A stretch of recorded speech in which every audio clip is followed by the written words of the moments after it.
Bangla Tigers জয় পাবার পর সাব্বিরকে দেখা যায় শ্রীলঙ্কান তরুণ তরুণীদের নৃত্য উপভোগ করতে। ব্যাট হাতে সাব্বির ৮ বলে করেছেন ১৬ রান, হাঁকিয়েছেন ২টি ছক্কা।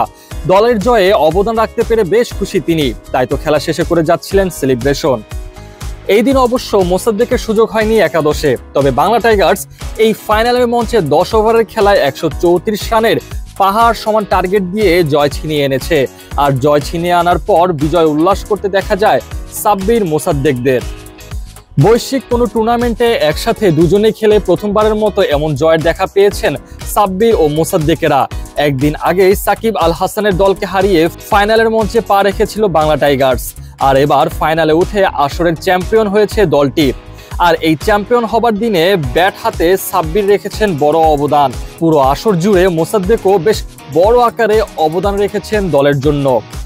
তাই তো খেলা শেষে দুজনকে একসাথে সেলিব্রেশন করতে দেখা যায় বিজয়ের আনন্দে, এবং কি বেশ লম্বা সময় ধরে একজন আরেকজনের সাথে গল্পে মেতে ওঠেন।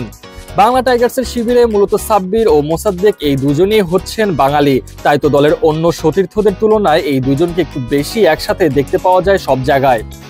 পুরো আসর জুড়ে সাব্বির ও মোসাদ্দেক ব্যাট হাতে দারুণভাবে ভূমিকা রেখেছেন বাংলা টাইগার্সকে ফাইনালে ওঠানোর ক্ষেত্রে।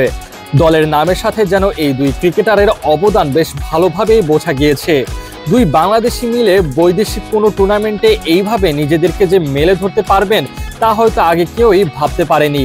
তার থেকেও বড় কথা, বাংলাদেশ দলে টি-20 ফরম্যাটে হার্ড হিটার ব্যাটার খুবই কম, তবে এই সাব্বির ও মোসাদ্দেক এই দুইজনে যা করে দেখিয়েছেন তা অবশ্যই নির্বাচকদের দৃষ্টি আকর্ষণ করেছে।